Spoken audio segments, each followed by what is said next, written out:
E assim, aqui você sabe, né, Dedes, que assim, né, então assim, cada um é uma coisa meio diferente, sabe? O episódio é seu, você escolhe o número do episódio, certo? Ela veio estudado, tô sentindo. E eu acho que o número é 16, que é uns 16 anos que eu estou empreendendo. Ó, não tem. 16 anos. Agora tá cheirando forte. É freestyle, né? É um freestyle. Tá Você bom. faz, toca, né? Tá bom, vamos ver. Que oportunidade aparece aqui pra gente botar a boca no trombone. Isso. 3, 2... Não, eu sempre falo errado, né? 3... 3, 2, 1...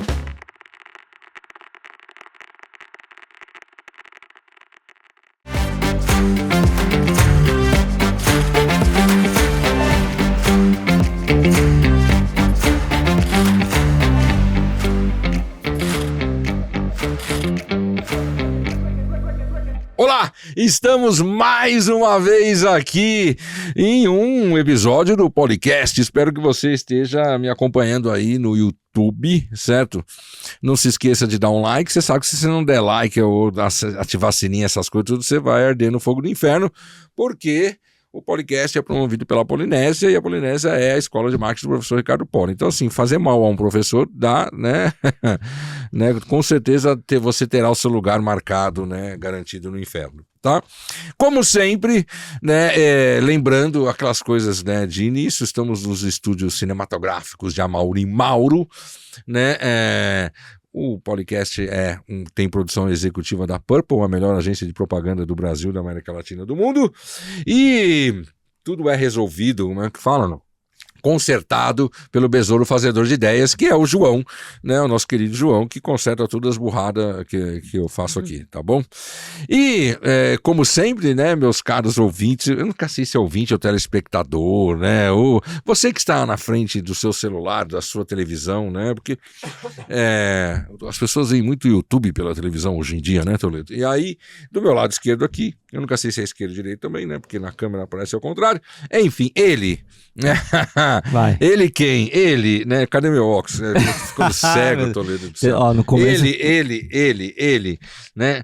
O inerente, Tá bom. o inocente, né?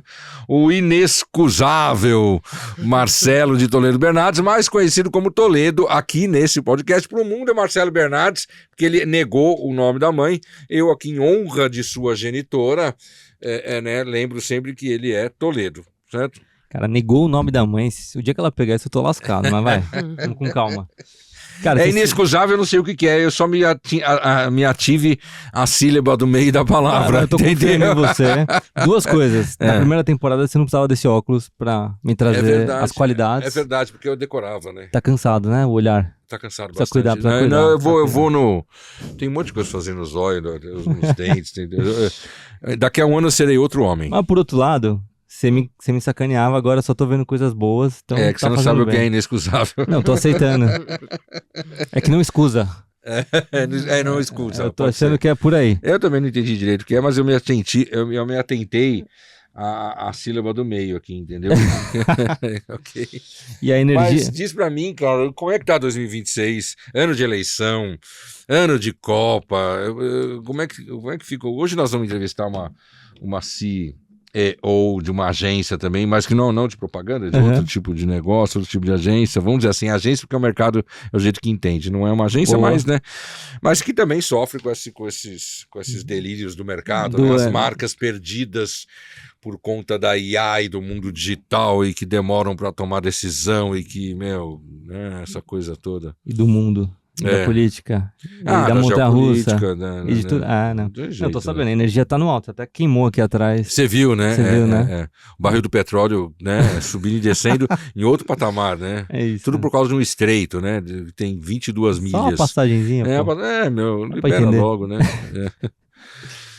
Cara, mas diz aí. É isso que eu ia falar, tá bom. Como é que tá tá a bom. Panasonic? Que a gente falou da Panasonic aqui. Japonesa. Tá maravilhosa. É mesmo? Cultura muito legal de trabalhar. É mesmo? Cara, marcas japonesas são sempre uma incógnita, Não, né? mas sabe que assim, eu fui pro Japão no passado, né? Uhum. E fiquei apaixonado. É maravilhoso o Japão. E aí o jeito de trabalhar deles imprime um pouquinho o que é a cultura japonesa. Então, é mesmo? É muito respeitoso, mas ao mesmo tempo muito organizado, muito disciplinado, muito Sim. tecnológico, ao mesmo tempo tradicional. É muito legal. É muito legal. E aí, e na questão da criatividade, da ousadia? Olha, estão dando mais liberdade do que eu imaginaria que a gente teria. Acho Tá. que tem um espaço bom ali pra eles. Eles têm um desafio gigante no país, né? Que assim, tem players que são muito grandes, Sim. com muito dinheiro. Então a gente tem um desafio de usar a criatividade pra tentar explorar um pouquinho A diferenciação. esse gap, né? Que Uhum. tem de investimento. Mas, cara, tão há pouco tempo, não deu nem 6 meses de trabalho. Então acho que tem muita não. coisa pela frente. Legal. A Varilux também tá indo bem? Barulho que tá indo bem, né? Aliás, né? O óculos, então Não. se você precisar. Não, agora não, né? Agora eu já fiz esse aqui, que o meu oculista, não, o É multifocal, oftalmologista, não? ele tem os dois, só que ele vai até 1,5 metro. Só pô, que custou mó grana, velho. Eu falei, caína do japonês lá, pelo amor de Deus, mó grana pra fazer isso aqui, cara, meu Deus Mas do você céu. usa pra perto e pra longe? Pra perto, ele vai até 1,5 metro, eu acho que 2 metros. O meu perto, ele tem que, sabe, porque eu falei pra ele que no meu escritório a tela fica muito distante, entendeu? Então Uhum. tem que ser, não é um perto de perto aqui, é um perto de que vai até 1,5 metro, Entendi, 2, entendi, entendeu? entendi. Caro pra dedéu. Mas é isso. Bom, então aqui do meu outro lado, Vem. é uma figura, cara, que assim, de novo, mais uma que pertence ao grupo estratégico dos tratores, sabe? Né? Daquelas mulheres que surpreendem, que te dão dor de cabeça, te dão trabalho, te enchem os pacovás, né? Assim, tudo mais. É aquele tipo de aluno que você, apesar de tudo isso, você fala assim, puta merda, se todos no mundo fossem iguais a você, sabe, de alunos, você seria um professor, uma pessoa muito mais feliz. E uma baita história, né? De novo, mulher empreendedora, mulher executiva, mãe, sabe? Aquela, né, como já aconteceu várias vezes aqui. E eu tenho uma certa paixão existencial pelo ser dela, porque foi sempre uma pessoa que me incomodou e eu gosto das pessoas que me incomodam por meio da sua capacidade intelectual. E ela é do interior, saiu do interior, largou o cabo da enxada, veio para a cidade grande, uma figuraça. Você vai ver que o papo com ela é muito bom.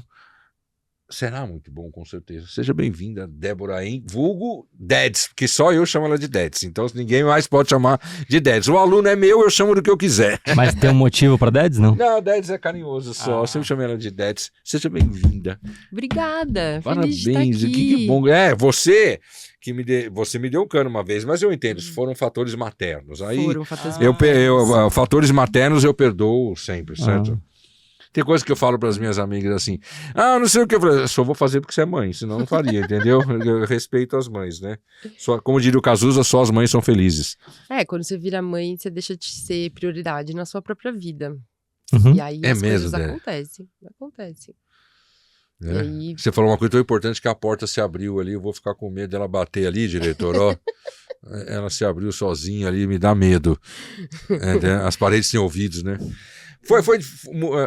Primeiro, obrigado por você estar aqui, né? Obrigado pelo convite. Você fez a famosa PP na época, né? PP, Comunicação Social com, como é que é? Habilitação em publicidade e propaganda. Você foi minha aluna em 2004, mais de 20 anos, hein? Pelo amor de Deus. E depois eu orientei o PGE. O TCC, né, de comunicação, o PGE dela, Toledo, que era da Naná, da Copac, que vai vir depois desse. Então, assim, tem vários comunicantes ali, né? É uma estratégia por trás. Não, foi só uma coincidência boa. Tá bom. Né? E Dedes, fala pra mim, cara, como é que tá a vida? Primeiro você escolheu o número, eu sempre esqueço, faço merda pra caramba. O episódio número 16, eu sempre esqueci, né? E você falou que é 16 por causa de o que é o 16 anos da sua carreira empreendedora, vamos dizer assim. Isso, né? 16 anos de empreendedorismo. De empreendedorismo.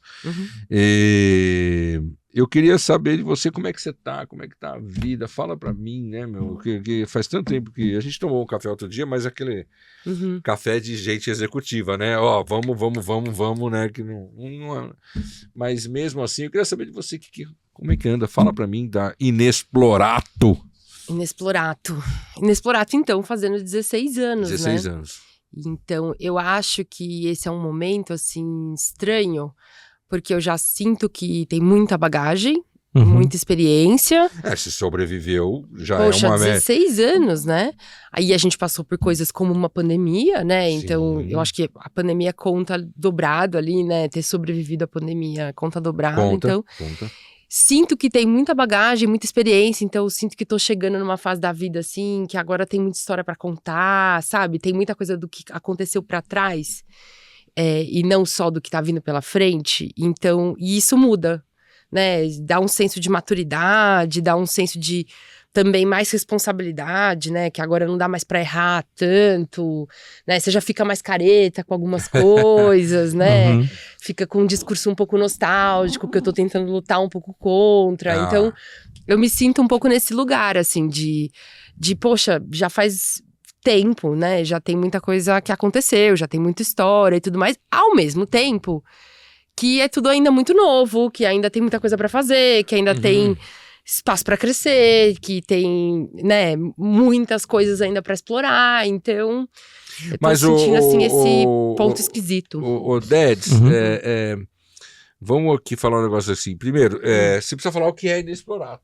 Sim. Certo? Para o nosso teleouvinte, telespectador, teleyoutuber, não sei lá como é que chama isso aqui, para você dizer, porque eu falei aqui no início, né, de curadoria de conhecimento, mas isso foi o que a lembrança que eu tenho lá de trás. E agora, o que A Inexplorado continua sendo a empresa pioneira nesse método. Ufa. Eu criei e inventei essa história de somos todos curadores de conhecimento.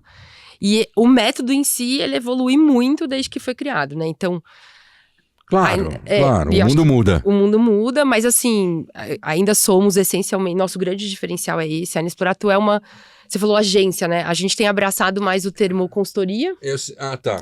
Até pelo próprio jeito que o mercado nos chama, assim, né? Tá, Então, entendi. a gente começou até a prestar atenção, sabe aquela coisa quando vai... Porque não adianta a gente querer, eu sempre falei isso pra quem é de onde, eu não sou uma agência, eu sou tal coisa, mas não adianta você querer criar uma coisa que, um vernáculo pra se autodefinir que não existe, porque o mercado ou vai chamar de consultoria, ou vai chamar de agência, ou vai chamar daquilo que ele tá Exato. acostumado. Então, quando, eu entendo. Quando os consultoria. clientes vão nos apresentar assim, tipo, hoje vai ter um evento aqui, a Inexplorado vai participar, eles falam, consultoria que vai estar aqui hoje, é a Inexplorado. Entendi, Então, legal. somos uma consultoria e a gente é especializado em interpretar um mundo em multicamadas.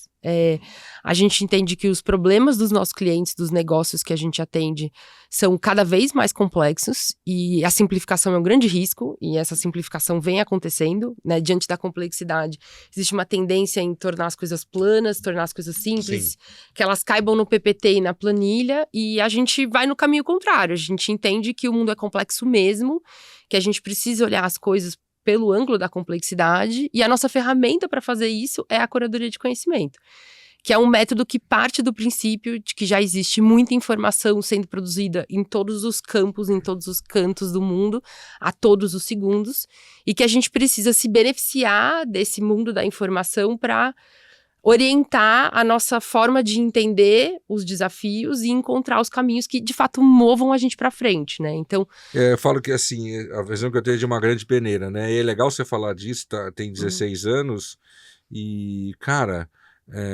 você já pensou isso lá há 16, né? E acho que o volume das coisas que estão em cima dessa peneira aumentou brutalmente.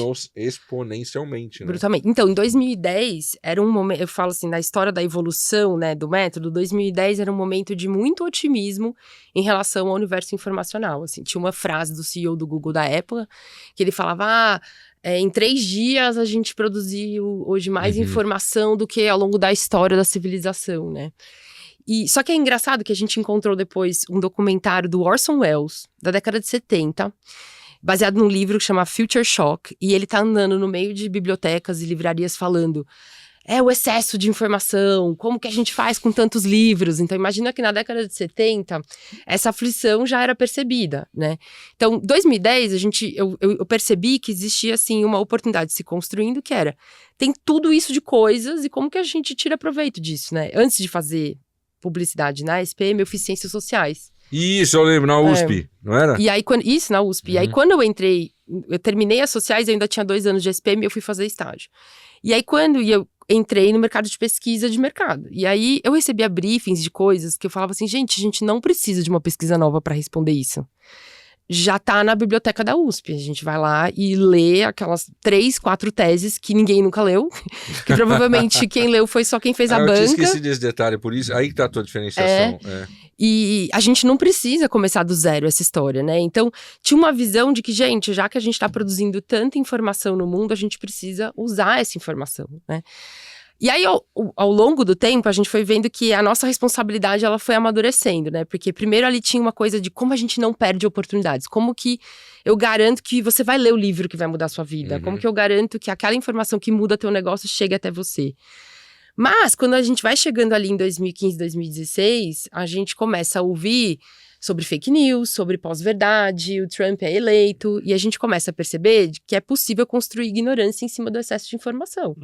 Que quanto mais informação a gente tem, mais possibilidades de construir confusão a gente tem. Sim. Então, a responsabilidade do curador, ela começa a ganhar um outro sentido, de como é que a gente constrói rotas seguras para que os nossos clientes naveguem. Eu ia falar sobre proteção, né? Como é que você protege as pessoas de... Total. E agora a gente está diante de um novo marco. A gente entende que é a terceira fase da curadoria de conhecimento, que é a chegada da IA.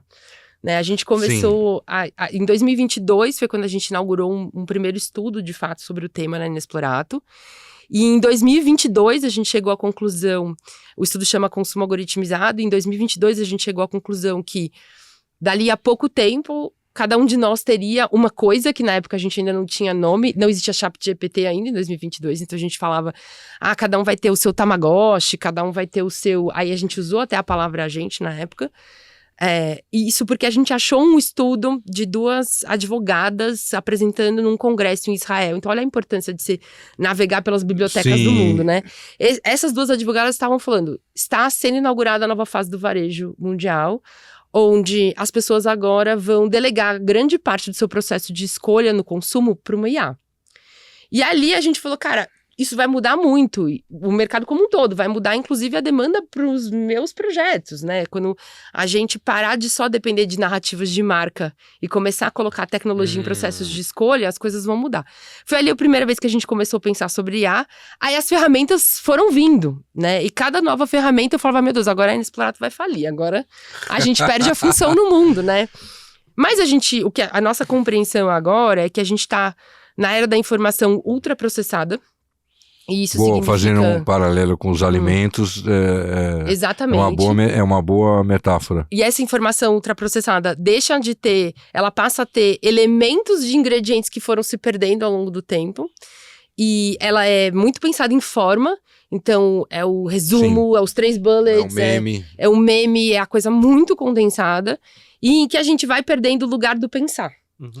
E o pensar num sentido assim, de não só cognitivo, que isso a IA vai avançar bastante, né? De a gente fazer contas, etc. Mas o pensar no sentido mais humano de todos, assim, de você elaborar a sua função no mundo, né? O impacto das suas ações, o impacto dos seus movimentos. E aí, então, reflexivo mesmo. Reflexivo. Então, a gente entende que agora a curadoria de conhecimento está se movendo para uma terceira fase, onde a nossa responsabilidade é montar bases, contextos para que as pessoas pensem com mais qualidade, usando as diversas ferramentas de tecnologia que existem, mas que elas não andem para trás, que elas andem para frente no seu exercício de pensar a sua existência no mundo, né? E aí, os negócios no meio disso. E você acha que as ferramentas de tecnologia ajudam ou atrapalham? Elas, nesse momento, essa exploração das pessoas, sabe? Eu acho que a gente está explorando de diversas formas, algumas delas já estão nos prejudicando. A gente lançou um estudo na Inexplorato, até em função dessa preocupação. Em 2025, eu convidei outras consultorias que eu admiro, que têm olhares diferentes para o mercado, para a gente fazer um guia de adoção ética e estratégica de IA no trabalho corporativo. Porque o trabalho corporativo é um trabalho baseado em pensamento, né? É um trabalho baseado nesse exercício de decidir, criar, inventar e todo ele, né, na nossa cognição. E a gente tá adotando sem pensar os impactos que ele tem no nosso dia a dia, os impactos que tem na classe trabalhadora corporativa, que é um grupo que não se entende como classe trabalhadora, mas é classe trabalhadora, e que agora está diante do desafio de perceber que a inteligência artificial está mudando as condições do seu trabalho. E que ao mudar as condições do seu trabalho, é preciso que a gente pare e pense como que a gente quer fazer essa mudança de de condições, né? E aí a gente criou um guia que já se beneficia dos diversos estudos que já estão sendo feitos dos impactos do uso da IA no todo dia, né? Então, quando você Que transfere doido. sem pensamento, de fato, existem dois caminhos, né? Se você, dependendo da forma como você usa a IA no seu dia a dia, ou você perde capacidade cognitiva, ou você tem ganha. um ganho muito grande. E a gente precisa ficar atento. O que a gente está jogando para a IA, como que a gente interage com a IA, para não deixar isso vir para baixo. Até porque a gente agora vai começar a discutir, e aí como classe trabalhadora corporativa, sobre saúde cognitiva. Né? Como que essa invasão da IA afeta a nossa saúde cognitiva, porque né? e até em termos de angústia, né? Uhum. Quem estava aqui tempos atrás foi o primeiro episódio da segunda temporada, eu acho. Foi a outra Isa, foi a Isa, que ela trabalha naquela consultoria de RH, a famosa Korn Ferry, né? E ela falou muito da questão dos recursos humanos, né? Ela é diretora de marketing lá, CMO lá. E ela falou justamente como é que as empresas têm que lidar com isso, né? Porque às vezes o impacto é assim, existe uma pressão para que as empresas usem, mas uma empresa usar é fazer com que as pessoas que trabalham lá usem. Exato. Né? E ela falou assim, e aí como é que o grande desafio das empresas era capacitar as pessoas para o uso de alguma sem coisa ser que... escrava. E ela falou, e ela tava falando mesmo, ela falou que não sei se você lembra do livro, que ela falou assim, eu tô parando de usar algumas coisas que eu me acostumei a usar, do tipo assim, putz, eu preciso, sei lá, comprar uma passagem aérea, eu chego lá para não, deixa eu mesmo entrar, porque as pessoas estão tão automatizadas que você gera uma para as tarefas do dia a dia, que as pessoas estão usando menos o cérebro. Isso tem implicações até de neurociência, sabe? Que sabe aquela história? Quando eu não tinha isso aqui, Dedes, eu lembro que a gente era um motivo de status entre os meus amigos, quem decorava mais o número de telefone das outras pessoas, sabe? Hoje, eu não sei o telefone de ninguém, cara. Eu não sei o telefone do meu marido. Ele fica muito bravo comigo, mas o celular vai embora, eu não sei o telefone Se dele. te roubarem, você não liga. Eu não sei. Eu não sei também, entendeu? E assim, o quanto isso parece ser uma coisa boba, mas o quanto essa automatização, esse nível, faz com que você exercite menos, você faça uso de menos sinapses, entendeu? Então, mas é aí que a gente tem que tomar cuidado. Isso, eu também acho. Não, o cuidado que eu tenho... Porque isso aqui passou a ser presente, não vai deixar de estar presente. Não, e o cuidado que eu acho que a gente tem que ter é do saudosismo, que eu tava falando lá no começo, que é difícil não da ter gente ele. não pensar assim, vamos voltar para... Não vai mais voltar. Então, o que a gente tem que pensar é que oportunidades que isso abre pra gente, assim. No estudo, a gente chegou muito à conclusão que tem 2 diretrizes básicas que a gente tem que ter na adoção da IA. Uma é tratar máquinas como máquinas, que a gente não tá fazendo isso. Existe um comportamento muito comum da gente antropoformizar tecnologias diversas, mas a IA tem no princípio a antropoformização, então a gente começa a, por exemplo, achar que máquina pensa, né, que máquina cria. Até o nome inteligência artificial é um nome que te leva a pensar isso. É um nome totalmente inadequado. E foi um nome que foi criado como uma estratégia de marketing. É isso. Sim, lá nos anos 50, porque da Marinha, de um projeto, o Nicoleles conta essa história. O Nicoleles é um grande defensor dessa teoria de que a gente precisa parar de tratar a máquina como gente. E aí, por outro lado, a gente também precisa, aí, da perspectiva dos negócios, parar de tratar pessoas como máquinas. Como máquina, perfeito. Porque existe um desejo histórico das empresas de que pessoas funcionem como máquinas. Sim. Que pessoas agem de forma padronizada. Tem um filme do Charlie Chaplin que expressa muito bem isso, pois né? Então. E agora eu acho que a gente tem uma oportunidade de delegar coisas para a máquina que eram desejos de que pessoas fizessem, e aquilo era repetitivo, era burocrático. Então tem todo um universo de coisas que maravilhoso, vamos jogar para a máquina fazer. Mas isso precisa nos libertar para sermos de fato humanos, né? E aí, ser humano dentro de um negócio significa poder ter todas as diversidades que existem na gente, que não é padronizado, que não cabe dentro da caixinha. E é um puta desafio para dentro de um negócio, né? Tem no livro que eu gravei a aula do livro lá, O Fim do Marketing, era o Carlos Gil, e ele fala assim, dessa coisa, né, que a IA só vai ser IA o dia que elas nos fizerem mais humanos, né, porque tem isso, né, Dez, assim, a IA ela tem, nesse contexto que você falou, a IA tem que ser uma ferramenta para que a gente exercite cada vez mais a nossa humanidade, Exatamente. e não o contrário, senão aí vira 1984. Só que tem algumas ciladas, né? Porque a gente acaba usando IA para coisas que eram naturalmente humanas. Vou te mandar um e-mail, eu escrevo 3 bullets e falo, transforma isso num texto completo. Isso. E aí você do outro lado pega meu texto completo e fala pra IA, agora resume em 3 bullets. Então assim, fica a máquina conversando com máquina, em termos que, né, eu te enganando, você me enganando, e a troca, que deveria ser uma troca eficiente, ela vira uma troca cheia de...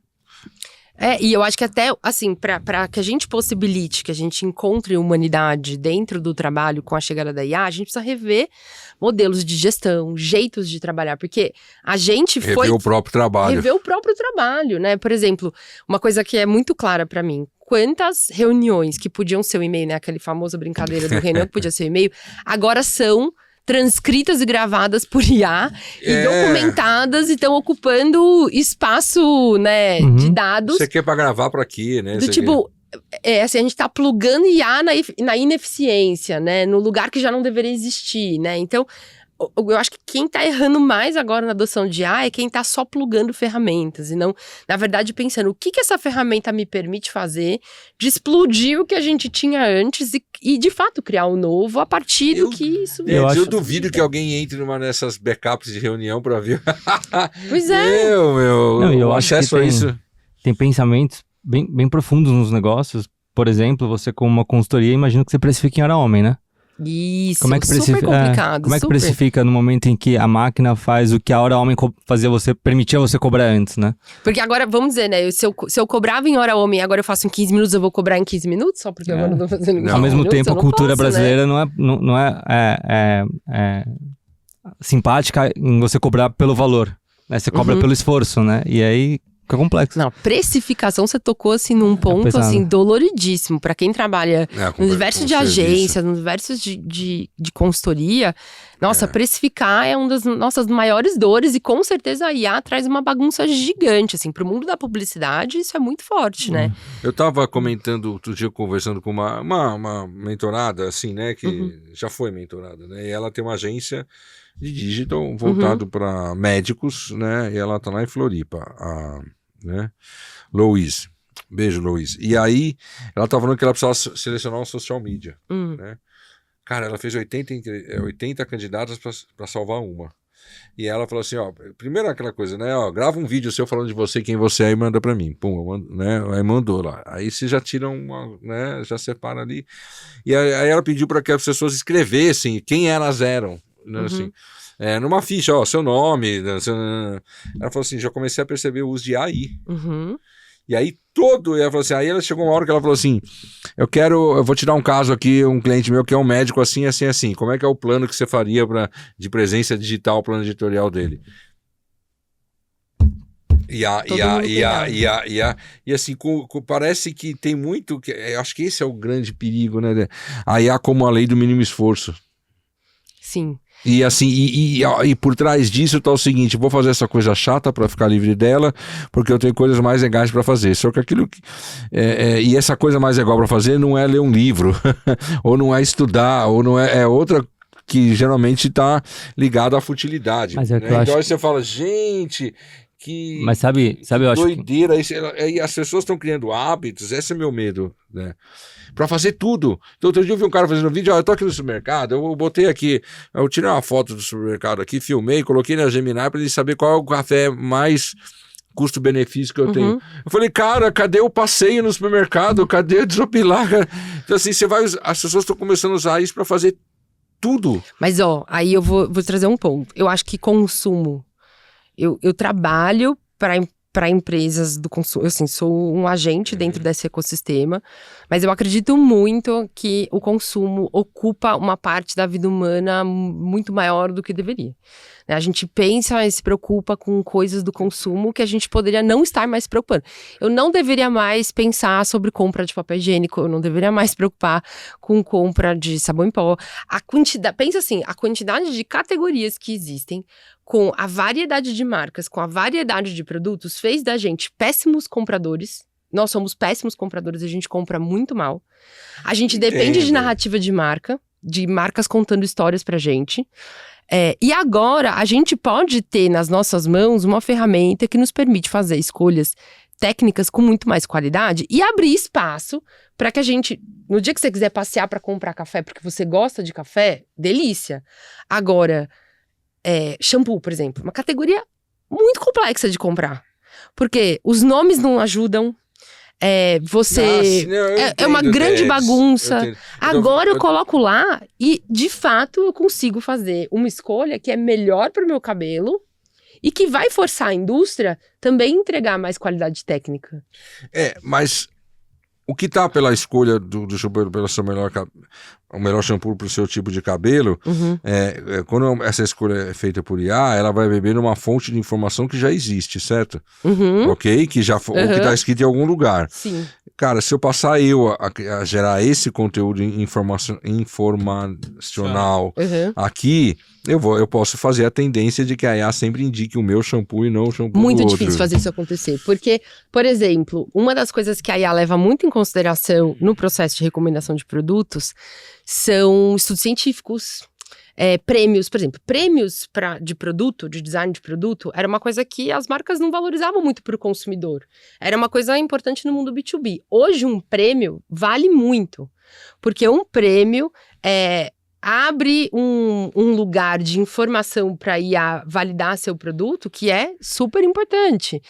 Existem pesos diferentes no que a IA está fazendo, né? É claro que review de consumidor importa, ainda é uma fonte de informação muito importante. Sim. Mas, desde 2022 eu estou trabalhando com várias marcas nesse processo, delas se prepararem para elas serem escolhidas por uma IA.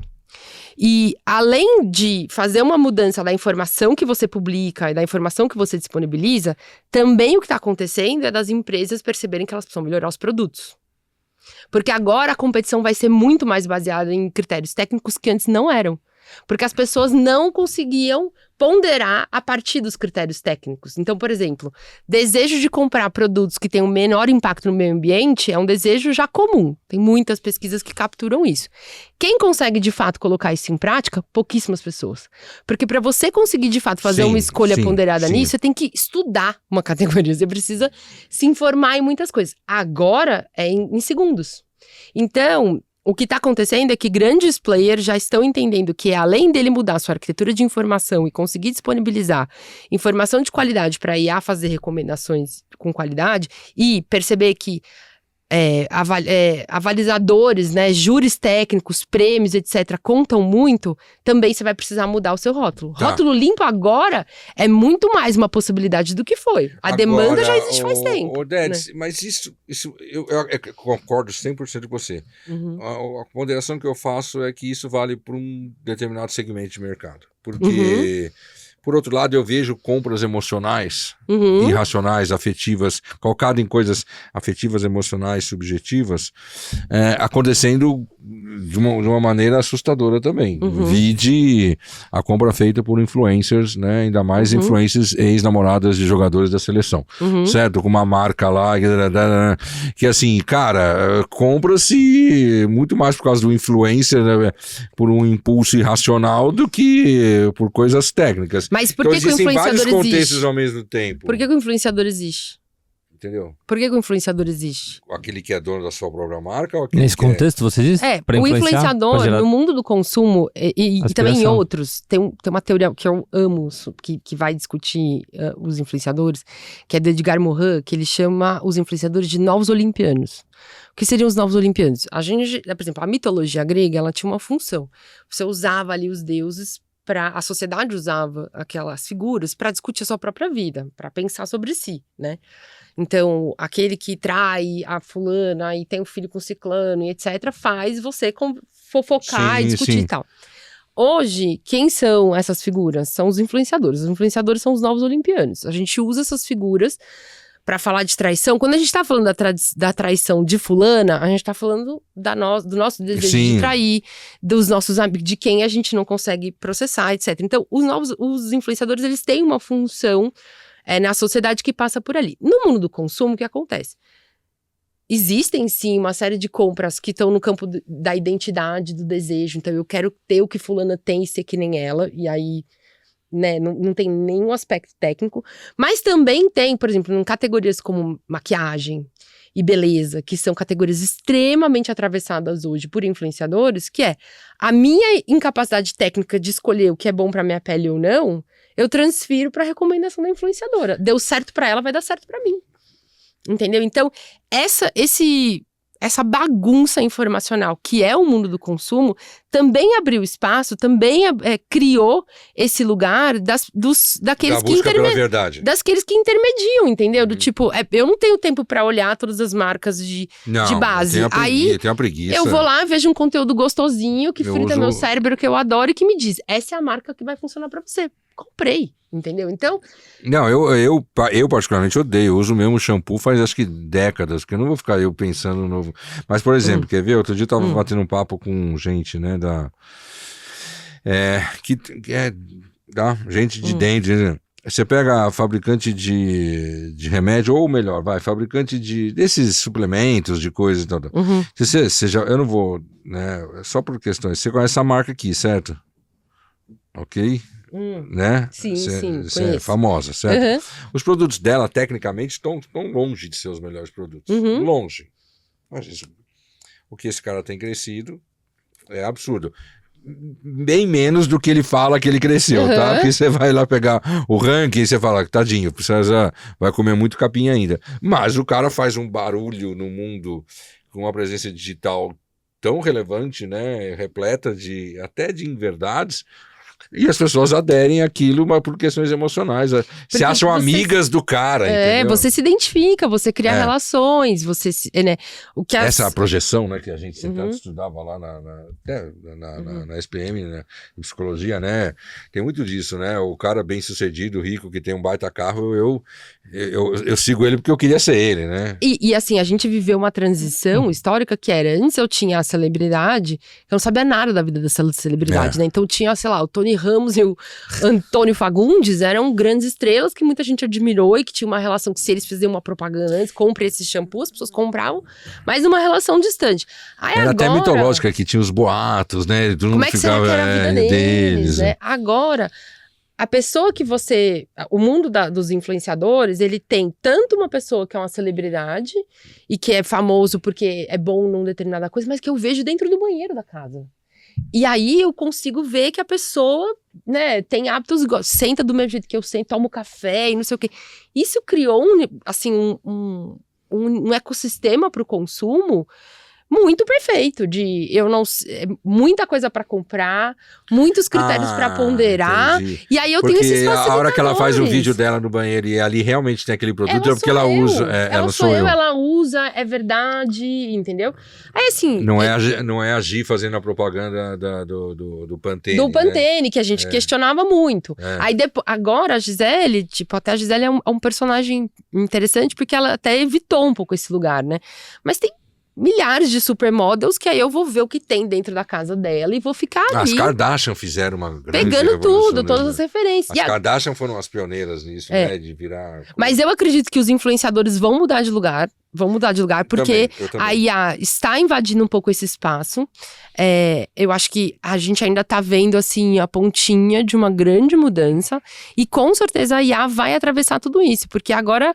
É uma ferramenta que tá na mão, o que você falou, o cara no supermercado mostrou, está acontecendo real oficial, assim, estou estudando isso antes do ChatGPT, por quê? Porque a IA, ela veio para dar eficiência a atividades que a gente mais faz. E consumo, comprar coisa tem estudos que dizem que é a terceira atividade que a gente mais faz na vida, tem estudos que dizem que é a segunda atividade que a gente mais faz na vida. Ela não para, né? Você passa no supermercado e você tem que... A próxima lista... É a mais constante todo. Da sua vida, com certeza. E ao mesmo tempo a mais... que tem mais dinheiro envolvido. Tu pensa assim, é a atividade perfeita para que a IA invada. Só que, e eu acho que essa invasão vem para bagunçar uma coisa muito louca, porque eu acho publicidade uma coisa maluca. Assim, eu acho que daqui 20 anos a gente vai olhar pra trás e alguém vai falar, caraca, fazia filminho de uma pessoa dizendo, olha, o shampoo, ele é bom, olha como o meu cabelo fica bonito, não sei o quê. Eu acho isso muito maluco, que o capitalismo ainda se baseia nessa lógica. E eu acho que a IA, as pessoas ficaram muito preocupadas, assim, do tipo, a IA invade o papel do criativo, que vai fazer o roteiro, a IA... Não, eu acho que a IA está entrando para mudar a lógica do mercado de consumo.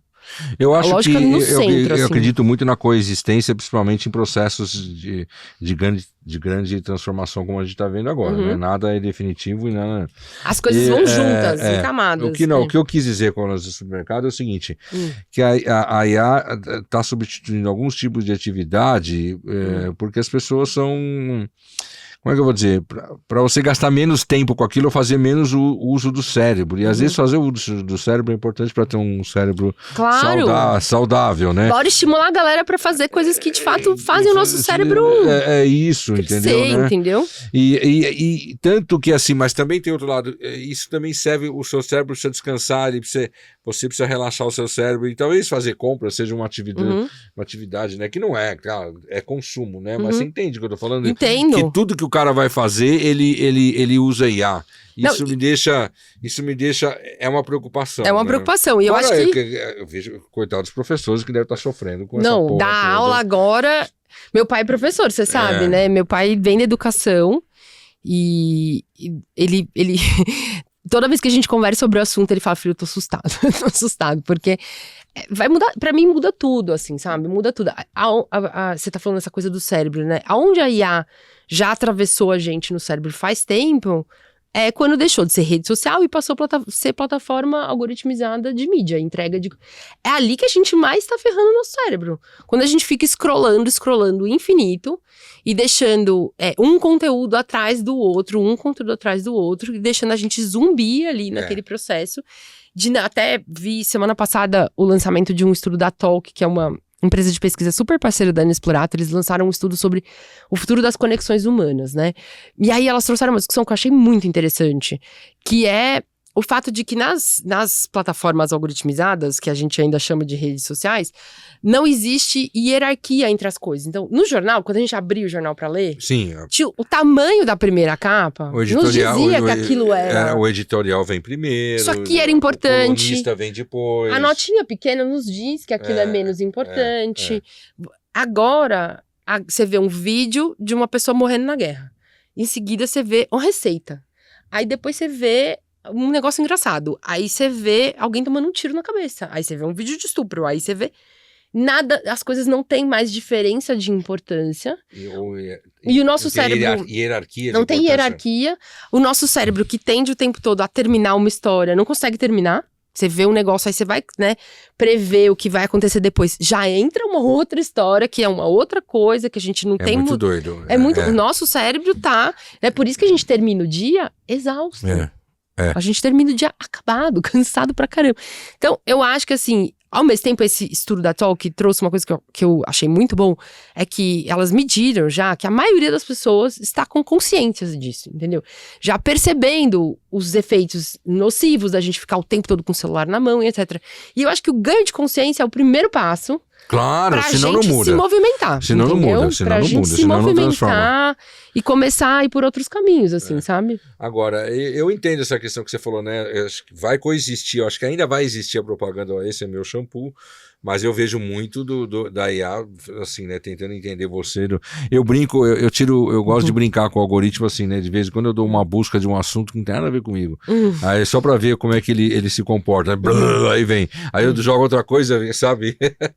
Assim, eu fico bagunçando o algoritmo, brinco, fazendo dele um laboratório, sabe? Sabe aquelas coisas de criança? Se eu misturar isso aqui com isso aqui, vai dar o quê, sabe? É isso. Eu acho que a publicidade... Eu acho que a forma de comunicar produto, de coisa... eu acho que o aspecto racional vai, que nem você falou, né? O componente... Ainda discuto o quanto disso é verdade ou não, porque isso também pode ser manipulado, tá? É aquela questão do ovo que pode ser herói ou bandido. Eu vejo muito isso tenho visto muito isso essa briga entre os nutricionistas, nutrologistas, né, no Instagram, por exemplo. Cara, a briga entre esses caras e os caras que recomendam os suplementos alimentares. E aí você olha o post de um cara de recomendamento, ele vem com um discurso técnico que você se convence porque você tem que usar pós-treino. É foda. O que é o técnico também, às vezes você fica doido. Então, E aí você pega um nutricionista do outro lado que fala, aí a briga entre os dois, e aí fica um desmascarando o outro, é muito legal. Eu torço muito mais pros caras que estudaram. E assim, cara, só tem 2 suplementos na sua vida, whey e creatina. O resto pode jogar tudo fora, que nada faz diferença. mas pensa assim, ó. Porque dá... esse racional também pode ser inventado e criado, Dedes. Por que dá essa bagunça também? Porque assim, desde que a gente tá, né, na modernidade, nos tempos modernos, há quem diga que a gente já tá na pós, mas a modernidade que colocou a ciência no meio do jogo, a ciência, por si só, ela não tem um caráter de certeza. A ciência é um processo, né? E é um processo que faz com que, assim, enquanto tem um cientista que tá comprovando uma hipótese aqui, tem um cientista do outro lado do mundo derrubando aquela hipótese. E, por exemplo, a nutrição é uma área onde isso fica muito evidente. Sim. Tem um vídeo do Porta dos Fundos que é maravilhoso, que é uma consulta, e que ela tá falando assim, agora pode o ovo. Não, peraí que eu vou ver no grupo do WhatsApp, você não pode mais, né? E a nutrição é muito esse lugar onde a gente vê o caráter totalmente imutável, inconstante que a ciência tem, e isso é assustador. Por quê? Porque a gente colocou a ciência no lugar de Deus. Antes era Deus que dizia pra gente o que a gente ia fazer. A religião ditava os caminhos. As redes sociais também, né? Porque assim, hoje eu vejo muita gente assim, isso é verdade porque eu vi na internet. Ouvir na internet é o lugar de, teoricamente, deveria estar, é o lugar do compartilhamento de informação, e a informação, teoricamente, deveria vir da onde? Da ciência. Da ciência. A gente sabe que 99% não vem da ciência. E o que vem da ciência é confuso. Porque a ciência é confusa em si, né? Agora, a gente precisa, assim, pensa que nós, indivíduos, a gente acredita hoje que a gente que rabisca numa folha em branco o que a gente quer da nossa vida. Então, nós, como indivíduos, a gente tem que fazer escolhas. E escolher é difícil pra caramba. Os filósofos, já teve filósofo aqui que questiona isso, né? Até que ponto isso realmente... Não existe, a gente não tem. Livre-arbítrio é uma grande falácia. Uma grande porque falácia. A gente tá o tempo todo sendo atravessado por quem tá, onde a gente veio, o que a gente ouviu ali do lado, etc. E aí, só que a gente, apesar de ser uma grande falácia, a gente acredita no livre-arbítrio. Então a gente imagina que é a gente que tá fazendo esse monte de escolha. Ouvi da minha mãe a vida inteira. A voz da mãe na nossa cabeça é um negócio foda, muito... Eu que perdi a minha... Mas é que eu sempre fui... Como eu era o filho rebelde, então... Isso é besteira, sabe? Pelo oposto, entendeu? Não, eu que perdi a minha, é muito louco, assim. Mas fala. Eu senti que... Eu vi Vou citar o Porta dos Fundos de novo. Esses dias eu vi o Gregório explicando morte de um jeito que eu achei a coisa mais linda do mundo. Que ele fala, a pessoa muda pro lado de dentro, né? E eu ouço, às vezes eu tô diante de uma situação que eu literalmente ouço a minha mãe, na minha orelha, falando é isso ou aquilo, assim, né? Então, e fazer escolhas e decidir caminhos é um negócio muito difícil. Aí, assim, o eu vi na internet é muito bom, dá alívio. Entendeu? Disseram pra mim, o fulano falou, o ciclano disse. Isso é fundamental pra gente conseguir viver, assim, sabe? De ter alguém nos dizendo, nos ajudando a fazer as nossas escolhas. Porque não dá pra ser especialista em tudo e fazer tudo. Exatamente. Agora, só você falou pra mim que eu podia... Você faz o que você quiser. Eu vou voltar numa coisa que é importante, que é essa coisa Eu quero só saber o seguinte, esse estudo que você fez aqui, ele tá disponível ao público? Esse tá, adoção estratégica estratégica e ética de IA. É só ser no site da Inexplorato, inexplorato.com.br. Não, eu vou achar o link lá, porque eu quero colocar na descrição desse episódio, eu vou colocar lá, olha, para acessar o estudo que a Dedes falou, clique aqui. Pá. Isso, esse estudo está aberto e a gente fez com essa intenção de divulgar para o maior número de pessoas possíveis. Daqui a pouco a gente vai ter que fazer uma nova edição, né? Ah, sim. Assunto de IA é que nem Covid. Lembra que as pessoas falam assim, agora são 9 horas e 47 minutos, porque dali 1 minuto podia mudar tudo? Eu sinto que IA a gente tem que marcar o tempo que a gente tá falando também as coisas, né? Mas enfim, eu vou voltar num ponto, que é essa coisa do racional e emocional. Quando eu digo que a gente vai olhar aspectos funcionais e isso vai migrar para IA, é importante a gente pensar que tem um mito também que a ciência revelou, que é muito interessante, que não existe razão sem emoção. tem um experimento muito legal, que é, infelizmente, a mulher passou por um acidente e ela teve uma parte do cérebro afetada e ela não conseguia mais ela tomar decisões. Ela ficava diante das coisas, ela se perdia, etc. E ali se descobriu que ela não estava conseguindo fazer aquilo porque ela não conseguia ter um ímpeto. Quando a gente vai decidir entre duas opções, a gente tem meio que um ímpeto que diz, é por ali. E esse ímpeto é uma emoção. A gente tá se emocionando com aquilo. E aí, a partir desse experimento, a gente, né, tem um cara que é da neurociência e filósofo também, que é o Damasio, e ele escreveu um livro que chama O Mito de Descartes, que ele vai derrubar a tese que a gente pensa, que a gente separa emoção e razão, que é possível a gente só ser racional. Então, as duas coisas estão acontecendo ao mesmo tempo. Pra gente ser racional, a gente precisa se emocionar, a gente se emociona com o interesse, pra gente se interessar por uma coisa. O interesse é algo emocional. O interesse é uma emoção, né? Então, as coisas se misturam. Tem um episódio do House... que ele pega um cara, eu adoro, recentemente vi todas. Você viu de novo? Vai, que boa ideia, eu vou ver de novo. Vi tudo. Que ele tem um cara que tem essa questão e é uma doença. Ele é uma doença e ele cura o cara, entendeu? Que é alguma coisa que também, de aquelas coisas do House, sei, né? Adoro. E coisa. E agora... e as empresas, elas estão tem, você falou, né?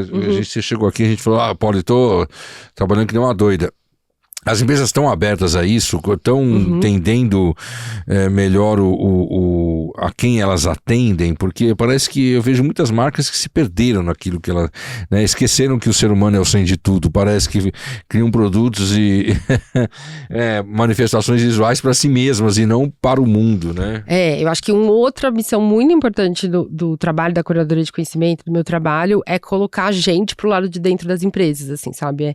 Abrir as janelas e abrir as portas e manter essa conexão acontecendo, né? Então, e fazendo isso das diversas formas. Eu entendo que as empresas as mais modernas e as que estão conseguindo os melhores resultados são aquelas que não perdem essa conexão, assim, que elas se esforçam muito para manter essa conexão. Eu atendo, assim, grandíssimas marcas, né? Teve Globo, Google, Ambev, Unilever, são todos clientes da Inexplorato. O que é sempre uma briga, né? Não é uma briga, mas é sempre uma disputa. Um desafio. Um desafio é como que a gente consegue fazer com que a complexidade humana seja ouvida, percebida e encaixada numa realidade de simplificação, de decisões práticas e rápidas, etc. Sim. Isso é um super desafio e que a gente, ao longo dos anos, foi cada vez mais entendendo como fazer. Eu acho que também é um desafio da gente conseguir ter espaço para o conflito, tipo, de quebrar visões, né? Tem um caso clássico da Inexplorato, assim, vou colocar um caso clássico. A gente trabalhando por uma grande empresa de eletrodomésticos, já bastante, vou contar um caso antigo, que estava, assim, totalmente decidida, assim, de que o seu próximo ciclo de inovação, que é super longo, né? Tipo, você demora 5 anos. Sim, são bens duráveis. Lançar complicado. Um novo produto. Tinha que ser por diminuir os eletrodomésticos, porque os apartamentos estão ficando menores e porque agora a tendência é a cozinha americana. Isso era o papo lá de 2014, 2015. E aí você vai no IBGE e puxa uns dados ali e mostra assim, então, a grande maioria da população brasileira não mora em apartamentos, inclusive em São Paulo. O dado do último censo mostra que 70 e poucos % da população de São Paulo mora em casas. Então a gente já sai da premissa dos apartamentos. Porque o apartamento é aquilo que você... como ele é grande, é a ilusão do visual, né? Você vê um monte de prédio por aí, você fala, nossa, você acha todo mundo mora ali. Eu tinha a minha prima, tem uma prima que é arquiteta paisagista, né? E antes ela trabalhava com projetos e execução. Depois o mundo foi mudando, hoje ela só faz os planejamentos, né? E ela, na época, ela tinha um parceiro que era o executor, o cara que vai lá fazer o jardim, então, porque antes se valorizava mais a execução do que o planejamento, agora inverteu. E eles tinham 2 caminhãozinhos que andavam pela cidade, sabe, com o logotipo, e todo mundo achava que eles tinham uma frota. Né, porque, olha, eu vi lá, nossa, esses caras estão com muito caminhão. Não, eram 2. Só tava circulando bastante, né? Eu tinha um carro amarelo, né? Eu tinha um carro amarelo, que era uma L200, né? Uma Savana, que, cara, assim, as pessoas falavam comigo assim, eu tive em 4 lugares nessa cidade, entendeu? Que tem a ver com isso, na mesma hora. Eu vi você lá, eu vi. Né? Não, essa coisa do apartamento, além de ser isso, assim, né, do impacto visual, tem também o impacto, o viés do que o que eu vejo no mundo é o que existe no mundo, né? Então, executivos que circulam por determinados espaços, onde todos os seus amigos moram em apartamentos. É o próprio umbigo, acham que a realidade brasileira é essa. Como eu me deparo com isso em projetos de consultoria e assessoria, o cara fala assim, cara, o mundo não é o seu umbigo. O mundo não é o seu umbigo. E né? assim, empresas desse porte, assim, né, que falam com o Brasil inteiro, precisam olhar. A gente tem um estudo contínuo que chama Culturas Brasileiras, que tem essa missão, assim, né, de falar, cara, o Brasil é muito mais amplo que a Vila Olímpia, que a Avenida Paulista, que a Faria Lima, e etc. Então, essa coisa do apartamento, eu ainda peguei uma outra base de dados e falei assim, ó, além de a maioria da população morar em casas, a tendência, os cálculos do IBGE mostram que esse equilíbrio entre casa e apartamento vai demorar pelo menos 50 anos para ficar um pouco mais de 50%. Então, assim, não estamos falando de curto prazo. Segundo ponto, diminuiu o número de pessoas que moram dentro das casas. Então, né, tem menos gente morando. E a planta da casa do brasileiro cresceu. E as pessoas têm quintal em casa. Então, por exemplo, vamos fazer a máquina de lavar cada vez menor, porque as lavanderias dos apartamentos são menores. As cozinhas, né, talvez tenham diminuído, aumentado, não sei. Quando você vai em alguns prédios... Eu fui num prédio antigo uma vez, por conta de uma para jogar pôquer, de um apartamento de um cara na Praça da República, aqueles prédios, né? Cara...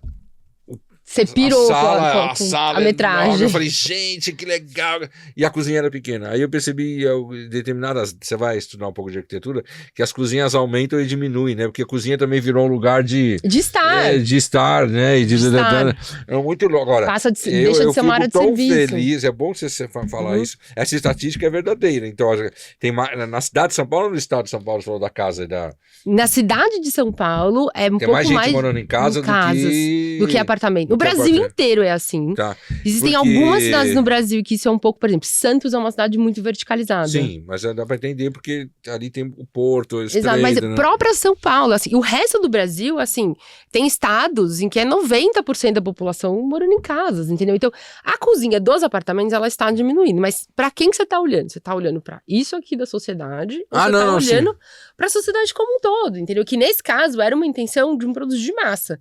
E eles estavam baseando a massa numa visão umbiguista de Moema, mas, entendeu? pelo amor de Deus, olha pro IBGE, olha pro dado técnico, isso é tão básico, isso é o princípio de, pelo amor de Deus, aspecto demográfico, pois né? Mas aí é a função da Inexplorato. A Inexplorato, o que a gente faz? Quando a gente entende os desafios de negócio, qual está a discussão, eu vou buscar, né, aonde está aquilo que aquele cliente não sabe que não sabe. Isso. Porque ele não sabe que ele não sabe. E às vezes ele até sabe, mas ele não sabe que sabe, porque às vezes a informação está dentro da própria empresa. E que é muito comum também, é um tipo de trabalho que a gente faz muito, que é abrir a gaveta do cliente e pegar tudo que ele tem de informação nos mais variados formatos e processar aquilo de tal forma que eu consigo devolver ângulos diferentes, insights que você não tinha pensado antes, quando você viu aquilo de maneira solta e tudo mais, entendeu? Eu me identifico com essa tendência, sabia? Porque assim, cara, eu não tenho o mínimo tesão de morar em apartamento. Eu já morei um bom tempo, eu morei muito tempo em apartamento e eu falo assim, eu queria morar num lugar, Deds, que eu não tivesse vizinhos, entendeu? Nem em cima, sabe? Nem em cima, nem embaixo de mim, sabe? Só morando numa casa, entendeu? Né? Que assim, de preferência que tem um corredor lá e um corredor aqui, né? Porque o meu vizinho, a parede é colada São Paulo, bairro, né? Que ele assa pizza lá no inverno, eu falo, assa uma pizza aí, porque eu vou na parede e tá quentinho, só que o forno passa assim, eu fico lá, né? Tá quentinho, tá gostoso. Mas assim, o meu sonho de consumo não é ter uma Porsche, ter um iate, o meu sonho de consumo é não ter vizinhos, certo? Muito bom esse sonho. É só isso. Eu só quero isso, né? Não tem vizinho, de preferência com aqueles que tem ainda mais. Vizinho de cima que tem cachorro que não coloca carpete no coisa e fica. Nossa, cara. É difícil amar os animais. Vivendo isso todo dia, entendeu? Você vai ser cancelado, Poli. Vai ser cancelado agora. Falar mal de bicho não pode. Ai, meu Deus do céu. Então. Puta, Deds, que doideira isso, né? E assim, então o teu trabalho é prodigioso, né? Para as empresas. empresas, né? Nesse sentido do entendimento do comportamento humano, né? Super. Todo o projeto da Inexplorato vai cruzar algumas perspectivas. Primeiro o que a sociedade está demandando daquele setor, daquela empresa. Sim. Quais movimentos da cultura precisam ser conhecidos. Quais são os desafios de negócio que estão em cima da mesa para a gente cruzar com tudo isso. O que a ciência está apontando para a gente. As diversas ciências estão apontando para a gente. Entenda as ciências humanas, né? Mais do que ciências humanas. A gente vai olhar para as diversas ciências e o que a tecnologia abre de caminhos, né? Então, ciência, sociedade, negócios, cultura e tecnologias vão estar sempre em todos os projetos da Inexplorato, onde a gente vai olhar as coisas em diferentes camadas e vai expandir campo de visão. A gente vai abrir a cabeça, assim. O feedback que eu mais tenho hoje na época no tempo de reuniões online, apresentações online, é o emoji do cérebro explodindo durante uma apresentação. Acontece, então, quando a gente tá falando, aquele emoji o cérebro explodindo, eu falo que o melhor feedback que a gente tem é quando os cérebros explodindo começam a subir, assim, no chat. Porque é a principal tangibilização, assim, da entrega da Inexplorato. É esse cérebro explodir e você começar a ver as coisas de uma forma diferente, né? E aí, assim, quando a empresa entende o que a gente faz, aí o relacionamento é de longuíssimo prazo, assim, sabe? Também acontece. Os nossos clientes, tem muitos clientes que já estão com a gente há 10, 11, 12 anos, e nos trazendo os assuntos mais diversos, os temas mais diversos, para que a gente, a partir de uma pergunta, de um problema de negócio, a gente vai estudar e vai botar todo mundo para pensar em torno daquilo. Não, fantástico isso. E uma curiosidade, do meu lado aqui tem um executivo de agência. Vocês têm agência como cliente? Porque a agência, na hora de criar processos, criar peças, no exercício do seu processo de criação, também precisa beber na sua fonte ou não? Cara, você sabe que agências, eu vou tentar fazer negócio com ele agora, tá? A agência não contrata a Inexplorato. É engraçado, assim, a gente tem Eles já sabem que sabe tudo, eles acham que sabe tudo. A gente tem uma treta histórica com agências, assim. Eles acham que sabem tudo. Primeiro, eu acho que assim, na primeira fase, quando a Inexplorato era muito pouco conhecida ainda, quando um cliente pegava e colocava a agência junto com a gente, eu sentia que rolava um medo, assim, sabe? Tipo, poxa, a gente já tava colocando a estratégia, a decisão toda por esse caminho, a Inexplorato vai vir causar. Então tinha um pouco esse atrito, assim, sabe? Aí depois a Inexplorato passou a ser conhecida e etc. E aí isso começou a surgir agências que ficavam muito felizes quando a gente tava dentro de um job, assim, do tipo, poxa, a Inexplorato tá aqui, como é que a gente faz parte aqui dessa jornada em torno desse processo e o que a Inexplorato entrega e o que a agência entrega. Começou a dar certo. Ali eu comecei a achar, tem mercado nas próprias agências. Vou começar a bater na porta das agências e falar, me contrata pra gente entrar no seu processo de planejamento, né? Como é que eu influencio o seu processo de planejamento, quando você for fazer uma concorrência, chama a gente vai junto e tudo mais. E aí, assim, eu acho que tem uma questão de budget, de nunca querer dividir o budget, assim, sabe? De falar assim, não deixa o cliente te contratar, então deixa o meu cliente gastar esse dinheiro. Eu diria de margem, mas que vira budget. Tipo, eu não vou aqui colocar do meu, deixa o cliente trazer, e aí isso não deu certo. Então, não é um cliente histórico nosso, apesar de eu achar que teria um super valor, assim, sabe? Teria muito espaço pra gente trabalhar informação, juntos. Né? Eu acho que tem espaço pra gente fazer, mas assim, nesses 16 anos, não costuma ser, assim. Teve uma ou outra agência que fez coisas com a gente. Assim, tem muita gente de planejamento que adora Inexplorato, e aí imagina. A gente troca figurinha e tal, mas é muito difícil emplacar um projeto de fato contratando a gente e tudo mais, né? Então, não é um cliente tradicional nosso, mas tem todo o interesse que esteja. É claro. O que me parece é que talvez o certo seria a agência indicar vocês para você fazer um trabalho conjunto, né? Não, acho que indicar vocês para o cliente, né? É que você tá num momento do processo criativo que ou esse dado, ele é muito interessante quando ele vem no briefing já. Então, por isso que eu entendo que o cliente tem uma conexão melhor com a Inexplorato, porque ela ajuda a organizar a informação. Né? Mas quando vem junto... a história já tá decidido que a geladeira vai ser grande e não vai ser pequena, aí que ele...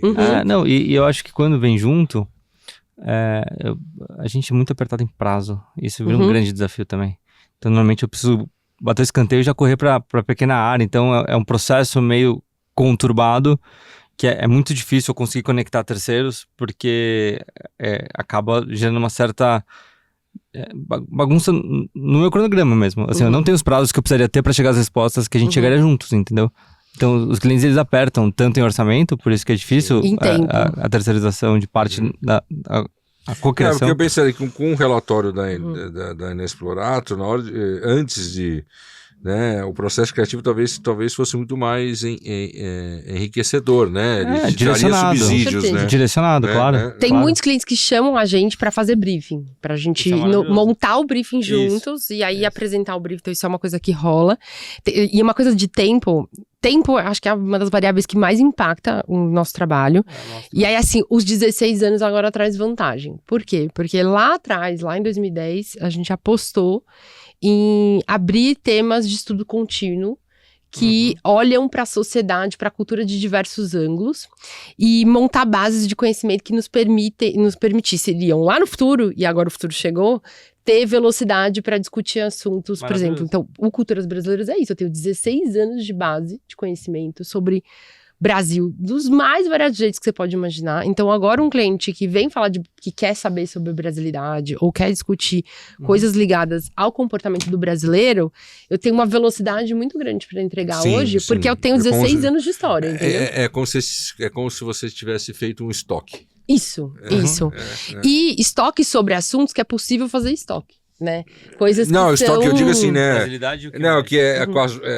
Um estoque se transforma, né? Que você não pode jogar fora o primeiro livro, né? Mas ao mesmo tempo processo de evolução. Na frente dele tem um monte. Você não pode jogar fora o que vem. É um estoque que não tem first in, first out. Só tem first in. Super. Só tem in, né? Não tem out, né? Além de brasilidade, quais são outros temas que você... Antes do Culturas Brasileiras, o primeiro projeto da Inexplorato que eu apresentei a Inexplorato para o mercado é o que a gente chama de Infelicidade Feminina. O Infelicidade Feminina foi a primeira discussão sobre como que a publicidade, as marcas, etc., são agentes do patriarcado. E fazem, né, muitas vezes afetam a vida das mulheres muito mais no campo de gerar problemas do que soluções. Então, não sei se você vai lembrar, mas você foi comigo em algumas dessas conversas, assim, era tiro, porrada e bomba em 2010, 2011 esse assunto. Ninguém estava aberto a esse tipo de papo, assim. Fiz fóruns com... Você estava nesse. A gente foi num fórum que era vários CEOs de várias empresas e eu fui apresentar a Infelicidade Feminina. Você foi comigo. Não. Você foi comigo. Eu fui com você na Procter & Gamble. Esse também. Mas você foi comigo nesse fórum de CEOs. Eu não vou falar o nome aqui, mas depois eu te falo o nome, você vai lembrar.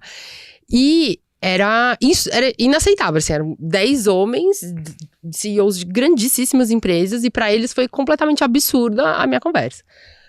A gente continuou nesse assunto. 2 anos depois, estoura a discussão no mercado de maneira profunda, né? A Inexplorato conseguiu fazer, assim, grande parte das grandes marcas que tinham um posicionamento absolutamente machista, por exemplo, a indústria da cerveja, mas na indústria da beleza, etc., se transformaram a partir da Infelicidade Feminina. Então, esse é um estudo que a gente faz até hoje, que é olhar para as mulheres, para a vida das mulheres. Aí, o Infelicidade Feminina tem o seu espelho, que é a Infelicidade Masculina, então a gente olha o recorte de gênero, a gente vai olhar tanto para os homens quanto para as mulheres, os problemas da vida das mulheres e dos homens ao longo desses 16 anos, buscando como é que a gente faz as empresas colaborarem para a solução e não incentivar o problema, né? Então, são 2 recortes. Porque os processos de comunicação da empresa, de marcas, potencializam. Isso. Né? Eles podem potencializar ou inibir. Né? Exato, a indústria da beleza é uma delas. Quanto mais eu faço a mulher acreditar que ela é feia, que ela tá fora do padrão, etc., mais consigo tirar valor disso, né? Por isso que quem teve aqui da última vez também, dos tempos atrás, foi a Nath Amadeu, que era lá da... Unilever, que cuidou muito do Dove e participou da criação do portal lá do Real Beleza. Né? Dove um cliente da Inexplorato, que eu amo trabalhar. A campanha daquela campanha da IA, que eles fazem da campanha, foi feita pelo Felipe Simi lá, que era da... O Simi já veio aqui também? Não, ainda não. Tem que trazer o Simi aqui. Tem que trazer o Simi aqui, Simi. Né? O Simi foi me orientando também. Foi também? Antes de... Ou depois de você, eu não vou lembrar. Acho que foi depois. O Simi lá da Soco, né? Que aí... quando eu falei com a Nath, né, depois... e aí ela falou... Aí ela me mostrou um áudio que o Simi mandou para ela mandar para mim. Fala para ele ver. Eu vou a hora que ele quiser. É um bom candidato. Sabe um dos orgulhos que eu tenho? Que a Inexplorato já foi cliente da Soco, não é? Porque o CIMI ainda colocava muita mão na massa. A gente teve uma plataforma, era um guia de conteúdo inteligente que a gente botou no ar, chegou a ter 10 mil assinantes e baseado em toda a nossa metodologia. E a gente desplugou um pouquinho antes da pandemia. Se tivesse mantido, a gente tinha estourado. E a Soco atendeu o mapa, fez campanha para o mapa. Então eu tenho muito orgulho de dizer que eu fui cliente da Soco. Essa coisa que você falou que eu acho muito legal da complexidade, né, e da simplificação que as empresas têm, né? E aí eu vou provocar você ou não, ou você vai concordar comigo. Eu acho que o exemplo mais simbólico disso, eu fico brigando, eu já bati aqui de frente, o exemplo mais simbólico disso pra mim é o cara falar, a geração Z, a geração X, a geração... Eu fico tão puto, eu posso estar errado, eu tô falando pra você me corrigir se eu estiver errado, assim, porque isso me parece muito mais uma moldura que se coloca no, né, aqui, para umas pessoas. Isso aí eu falo, gerente de marketing preguiçoso querendo colocar todo mundo no mesmo balaio para executar o mesmo planejamento, as mesmas ações, porque o argumento que eu sempre já escrevi sobre isso até, o argumento assim, querido, geração X, Z, porque, primeiro, a geração Z de Moema ou do Capão? Porque o IDH do Capão é igual ao de Sri Lanka, ou de Moema tá acima do da Noruega, que é o maior. Assim, quer dizer que é todo mundo igual desse jeito, meu? Porque aí fica até por um lado, assim, uma mitificação da geração Z, que fica todo mundo falando da geração Z, tirando sarro da geração Z, né? E eu falo assim, sabe quem nunca fala da geração Z? A geração Z. Que assim, essa rotulagem, essa simplificação às vezes me incomoda demais, entendeu? Nesses coisas do... Aí o Toledo me deu uma aula que me explicou, olha, não, muitas vezes isso tem a ver com o contexto histórico que nasceu aquela geração, tipo, tinha internet, não tinha internet, sabe? Um contexto mais, né, que isso sim pode ser marcado. Mas em termos comportamentais e, né, psicográficos, aí eu fico puto, você achar que o cara da geração Z é tudo igual. Aí o Clóvis esteve aqui também, a gente falou disso. Eu vi o episódio do Clóvis, amo Clóvis. Também foi meu professor, uma das melhores aulas, né? Não, eu vou concordar com você não vai me provocar. Um dos outros recortes que a gente tem de estudo contínuo na Inexplorato é o que a gente chama de joviologia. Joviologia. E aí a questão geracional é um super tema e bastante problemático. Por quê?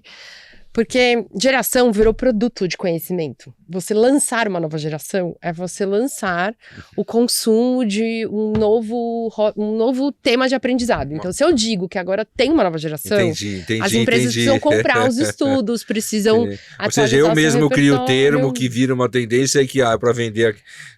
Geração, capa de revista, né?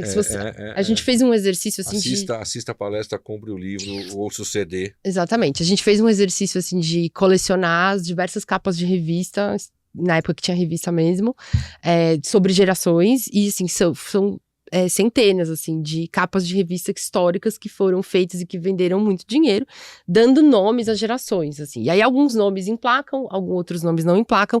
A maioria deles vem dos Estados Unidos, que é um dos maiores problemas que a gente tem no Brasil. Eu falo que é a paulistite. A paulistite, que é quando a gente acha que o Brasil é São Paulo. Só que dentro da paulistite tem um outro problema, que a paulistite é totalmente enviesada pelo nosso paga-pau para americano. Complexo de vira-lata. E aí, complexo de vira-lata. E aí o que acontece? A gente... Vídeo essa semana, ninguém sabe o que é. Que semana é essa? Vídeo essa semana, né? O cara indo lá tirar foto do lado do laranjão Vida Louca. E aí o que acontece? Gerações, geralmente a gente importa dos Estados Unidos esse conceito. Então, lança nos Estados Unidos um título geracional, esse título é comprado aqui no Brasil. Millennials, por exemplo. Millennials é um ótimo exemplo. Porque o momento histórico, e aí vou voltar no caso do momento histórico, que ele realmente faz sentido. O momento histórico de quando os jovens, né, as pessoas que são consideradas millennials estavam se formando nos Estados Unidos e Brasil é absolutamente diferente. A gente estava lá em 2008, crash da bolsa, tipo, crash total nos Estados Unidos, e aqui no Brasil a gente estava tendo um primeiro momento em que o brasileiro estava falando, cara, o Brasil é foda. A gente estava num momento de absoluto otimismo. Se você vê a produção cultural da época, era a Copa que vinha, era o presidente que era valorizado fora do Brasil e etc. Era a primeira vez que o Brasil estava achando que não era mais futuro, era chegou. O consumo de algumas categorias de produto crescendo absurdamente. Então, assim, geração é um super tema dentro da sociologia espinhoso. Foram poucos sociólogos que falaram assim, não, dá pra gente organizar a sociedade por gerações. O que é mais reconhecido é o Manhai, e o Manhai, ele estabeleceu alguns critérios para você conseguir definir uma geração. Um deles é o período histórico. Então, só muda uma geração, segundo Manhai, quando a gente tem de fato uma mudança de período histórico. E o que não acontece de forma... não é banal, tem que ser coisas assim, muito grandes. Isso. E ele não é assim, a partir de amanhã. Não, é um processo. É um processo de transformação. A Covid, por exemplo, marcou um momento histórico, com certeza. Ele foi global, ele mudou o comportamento de maneira profunda, ele causou... A gente falou sobre isso a última vez que a gente tomou o café, e eu falei do Toledo, né, pra você também, e de todo mundo que é mãe, da Dani também, que é essa geração da Covid, né? Que ficou criada muito dentro de casa, que ficou 2 anos preso dentro de casa, e aí eu tenho amigas, por exemplo, que têm netos que passaram a ter problema do desapego, de voltar a ir para a escola sozinho, ou quem nasceu e ficou aqueles 2 anos, né, 2 anos e meio, né, e enquanto isso impacta, aí sim eu acho que eu tenho impacto geracional. Só que aí assim, você tem que juntar momento histórico com outras unidades de definição. Sim. Uma delas é classe social. Isso. Outra delas é território, né? Então, que lugar do mundo que você tá, que vivências você tem.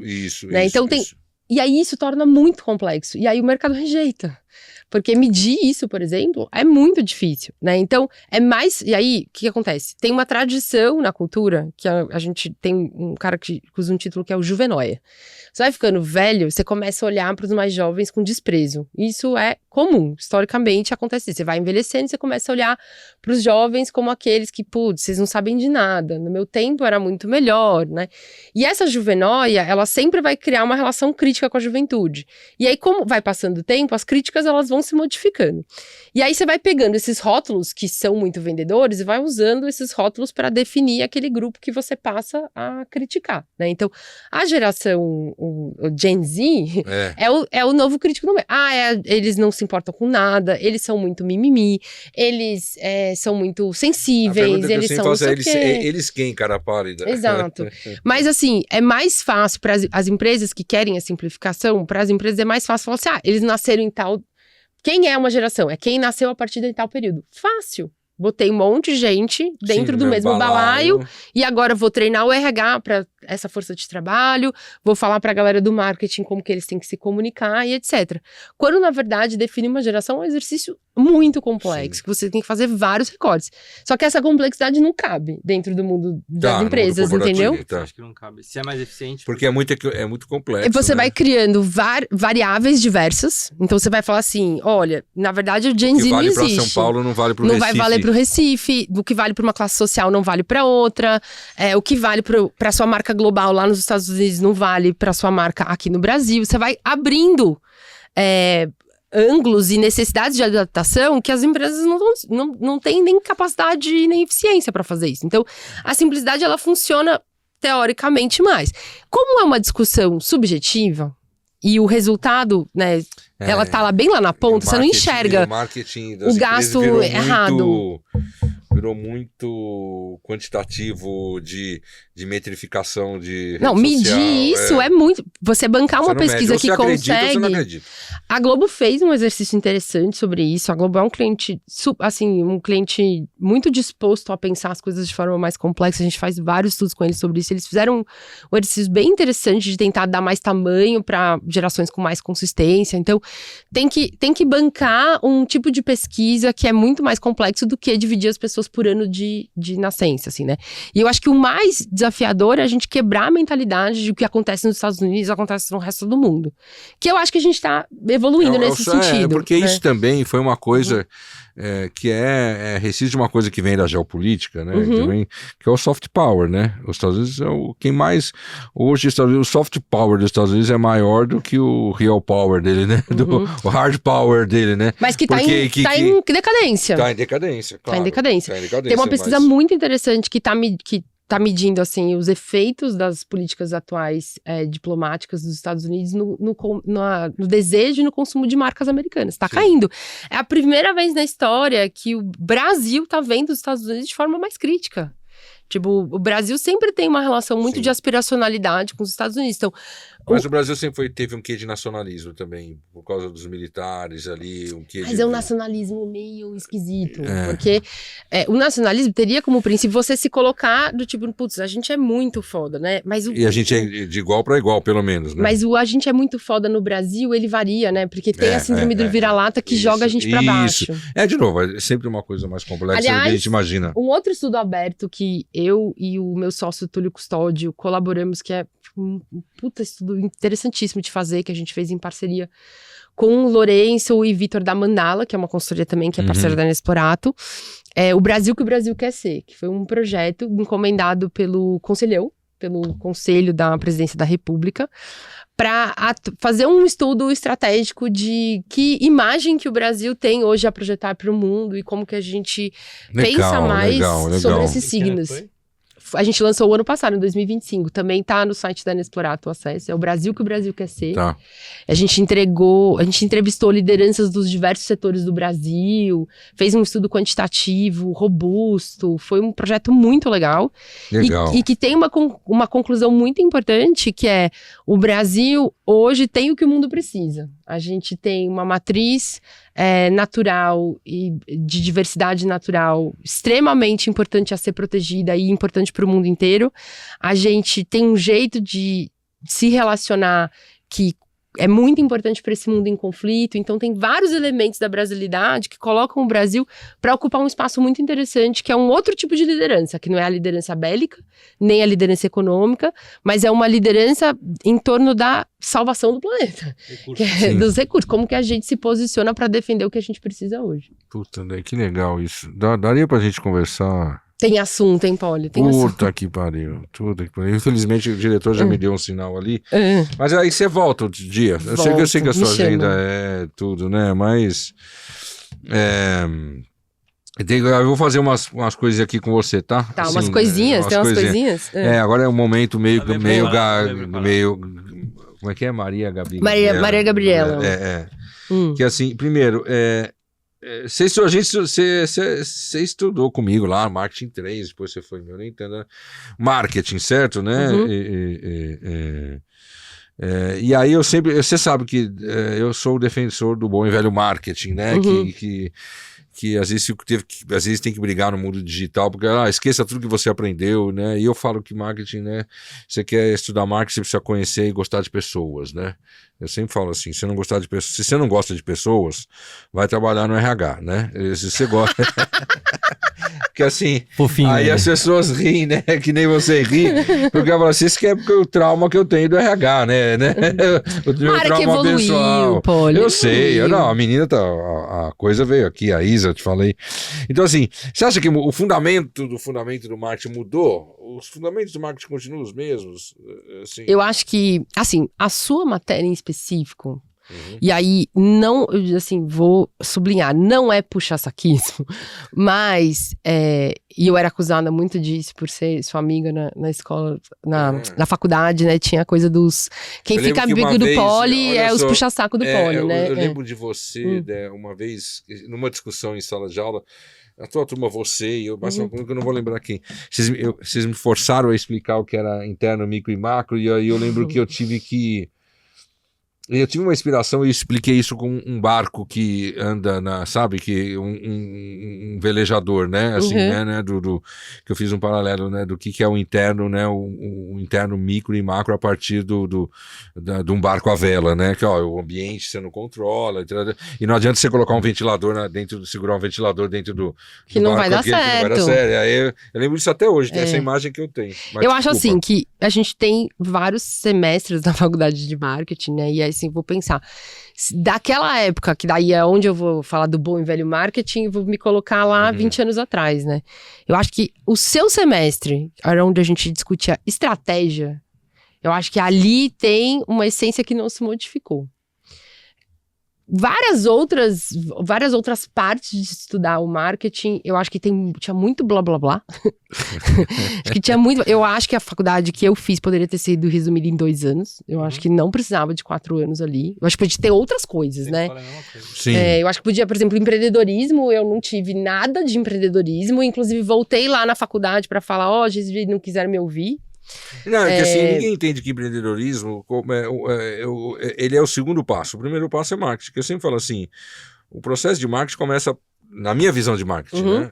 A partir do momento que alguém cogita, simplesmente só cogita, a possibilidade de oferecer algo para o mundo e ganhar dinheiro com isso.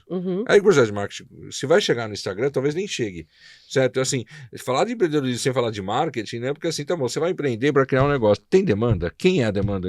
Isso é uma discussão de marketing. Só que as pessoas têm uma visão de marketing que ficou muito arranhada, poluída, miscuída com a questão do digital, entendeu? E atrelada só à comunicação, né? E isso, né? Eu acho que, assim, tem coisas que eu lembro da época de faculdade, assim, de pensar diferenciação, volume, né? Olhar o seu campo estratégico, acho que isso ainda... de escala, a gente falava disso lá atrás. Eu acho que isso ainda continua sendo princípios básicos da coisa.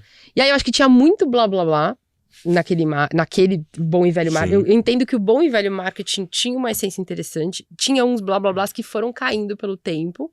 Com certeza. Novos blá blá blás foram criados e outras coisas foram sofisticadas. Eu acho que, de fato, o digital, ele trouxe outras formas de se relacionar com as pessoas, ele trouxe, né, viabilizou coisas inimagináveis, né, de eu conseguir capturar o movimento que as pessoas fazem dentro de um espaço de compra e eu conseguir, né, me comunicar e pensando em comunicação. Então, eu acho que algumas coisas, a essência mesmo, eu acho que ela é a base ainda do atual jovem marketing. O atual jovem marketing ainda bebe da essência. E eu acho que ainda bem que muito blá blá blá daquela de 20 anos atrás foi embora. Ah, sim. Eu que te falei aqui durante a entrevista sutilmente, né?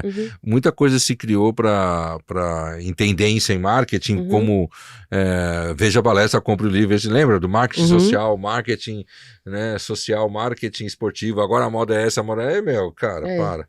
E agora, também, isso aí é uma pergunta que te remete ao passado, vou te fazer uma pergunta que talvez te remeta ao futuro. Tá bom. O que você vê, assim, agora, como é que você vê como tendência contundente para o mundo do marketing? É o que eu ocupei a metade da nossa conversa aqui, sei, que eu acho que uma coisa assim bem... Pra mim, especificamente, o que vai mais mudar o mundo do marketing é comprador, consumidor, shopper, o nome que você quiser dar, usando inteligência artificial para escolher produto. Eu acho que ou delegando total atividade, que eu acho que é o modo agêntico que a gente está entrando agora. Várias categorias vão ser delegadas completamente. O consumidor não vai ter mais contato com o processo de decidir. E eu acho que isso vai mudar tudo. Já está mudando tudo. Legal. Agora, aí eu vou te fazer uma outra pergunta assim. Você, mulher, empreendedora, mãe, certo? Do Vicente e da Adélia. E da Adélia, que eu acho tão legal o nome. Você escolheu um nome clássico para uma, né? Da Adélia. Você me contou a história da Adélia, né? De Portugal, né? Isso. E, né, de Adélia, né? Esposa, tudo. E um recado para quem está começando. Entenda essa frase do jeito que você quiser. Pode ser começando uma faculdade, começando uma carreira, começando um negócio. Escolha dentro do que é um recado para quem está começando. O seu recado. Difícil, o recado de Débora aí para quem está começando. Eu acho que você pode rescindir, eu vou falar disso. Eu vou falar da minha experiência. O recado que eu acho que o meu acerto foi não ter medo de combinar mundos que não pareciam que combinavam. Tá. Eu combinei ciências sociais com publicidade e na época aquilo não parecia que combinava e hoje a SPM tem curso, né? Pelo amor de Deus, é mais do que combinava. Como é que você vai entender desejo e necessidade se você não conhecer o ser humano que é um ser humano sociável? Isso não era óbvio. Eram algumas pessoas que faziam essa escolha, essa combinação. Inclusive, perdi amigos nas sociais porque fiz essa combinação. Ah, sim. E eu acho que essa combinação me trouxe um diferencial na minha carreira. Então, eu acho que o melhor, assim, a partir da minha experiência, que eu diria pra quem tá começando hoje, é combine coisas inusitadas, assim, sabe? Gostei. Junte o diferente, o que ninguém acha que faz sentido. Porque dali você vai encontrar originalidade, você vai encontrar o autêntico, você vai encontrar o despadronizado, o que não tá na IA e etc. E a IA não vai fazer isso pra você. Isso a IA aí. não vai fazer. A IA nunca vai juntar o Lé com o CRE. Steve Jobs estudando tipografia, né? É isso, assim, sabe? Escolha navegar por lugares não óbvios e traga isso pra perto. E esse não óbvio tá, talvez, em você juntar Lé com CRE, assim, umas coisas muito diferentes. Fantástico. Agora, um ping-pong, assim, ó. Pum. Tá. É tênis de mesa, pra falar, né? Assim. Uma marca que você admira fora a sua, né? Fora uma marca que você admira. Uma marca. Eu sei que você tem um monte de cliente de marca também. Eu sei que você não pode ferir susceptibilidades. Mas, assim, de um jeito como consumidor, afinal, Cara, uma marca que você admira. Eu uso como consumidor, que eu adoro e que eu acho que tem muito futuro, é a Shopper. Shopper? É o supermercado Shopper, que eu comecei a usar na pandemia. É maravilhoso. E eu acho o serviço, assim, impecável. É mesmo? Faz 5 anos que eu uso Shopper e eu nunca mais entro em supermercado. É mesmo? É. Agora eu entendi tudo que eu falei pra você aqui. Agora eu entendi tudo. Eu nunca entrei no site do Shopper, né? É um aplicativo muito massa, assim. E Shopper é uma marca que eu admiro legal. muito. Seu principal concorrente, o que vier à sua cabeça, não precisa ser a sua cabeça corporativa, tá? O seu principal concorrente? O meu principal concorrente é a preguiça. É a simplificação, a vontade de que as coisas sejam rasas. Esse é o meu principal concorrente dentro das empresas. E aí eu vou falar assim pra você, algo que você, que ninguém sabe sobre você, que você não falou durante a entrevista. Algo inusitado. Eu já trabalhei em circo. Ah, não acredito. Eu fui dançarina de circo, do circo do Marcos Frota. É mesmo? Ele tava em São José dos Campos. Ele tava recentemente, né? Dava pra ver a roda gigante dele e uma galera sacada da porta foi. da minha mãe, cara. Amigos que sabem disso foram, tiraram foto, me marcaram. Tipo, olha, eu tô aqui no circo do Marcos Frota. Quando eu era adolescente, eu dançava, e foi numa Copa, a gente fez um musical, e eu participava desse musical, e o Jorge Fernando, que já morreu, que era o diretor muito próximo do Marcos Frota, assistiu o musical e falou, você tem que levar essas meninas pra dentro do circo. Aí ele tava em Ribeirão, pirou, amou e contratou a gente pra fazer toda a turnê do interior de São Paulo. E aí fui em várias cidades. De quinta-feira minha mãe ia comigo. E a gente ia, e assim, aí no começo era só a gente fazendo o musical que a gente já tinha, e depois a gente foi começando a se integrar ao circo. Eu tive um número com o palhaço. É mesmo? Ai, que legal. Essa você não esperava. Não, aqui tem de tudo. Até, ser presidente do fã-clube do Dominó já teve aqui. Isso é maravilhoso! Já teve aqui, Maravilhoso. Já teve tudo aqui. Estudante de código Morse. Estudante de código Morse. Que legal. A menina comprou um curso de código Morse e ela falou, acho que eu fui a última. Ninguém mais, Ninguém mais era o último. Não tem com quem falar. Não tem com quem falar, é muito Amanda, doido. ninguém responde. Ninguém responde. Em uma palavra, assim, né? Uma decepção. Porra, você tá falando muito da decepção do carimbo na prova, né? É por isso que eu falo, né? Que você lembrar, você levou. Não, você não deve ter levado carimbado. Ou levou porque tirou 9, né? Ela também é uma das que você dispensa perguntar se ela passou ou não, porque ela passou. Eu tô em clima de Copa. Eu tava no estádio no 7-1. É? Eu tava lá no 7-1. Você chorou ou você riu? Eu não consigo nem, assim, eu lembro de um blur, Sorriu. assim, sabe? De ser uma experiência, assim, completamente traumática. Tá. Aquilo foi uma decepção, assim, de, esperar uma festa muito divertida, os outros jogos que eu tinham sido incríveis, e de repente, assim, não vai acontecer isso de novo. Não vai. Aquele tamanho, né? Então eu acho que foi uma decepção. Foi a maior derrota no futebol e, assim, uma derrota esportiva. Você pensar outras categorias de esporte que não tem vai nada se igual. repetir. Então eu acho que eu tava, assim, foi uma decepção, assim, profunda. Eu comemorei muito. Eu sou corintiano, não sou brasileiro. Né? E não gostava do Filipão, nada disso. Eu quero aproveitar, eu vou fazer uma brecha aqui, vou nessas duas perguntas, tá? Aquilo que você não sabe sobre você, coisa que eu vou falar do Toledo. Toledo, uma coisa que que você não sabe é que eu fui sócio da Dads no começo da Inexplorado. Né?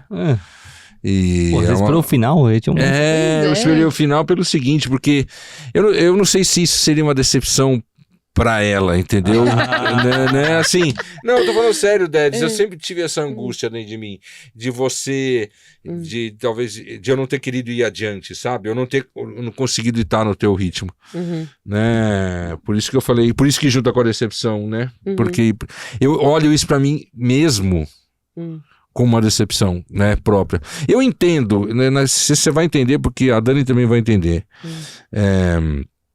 Eu tinha 2 casamentos naquela época, né? E um era com a SPM, que era assim, não dava certo, não funcionava.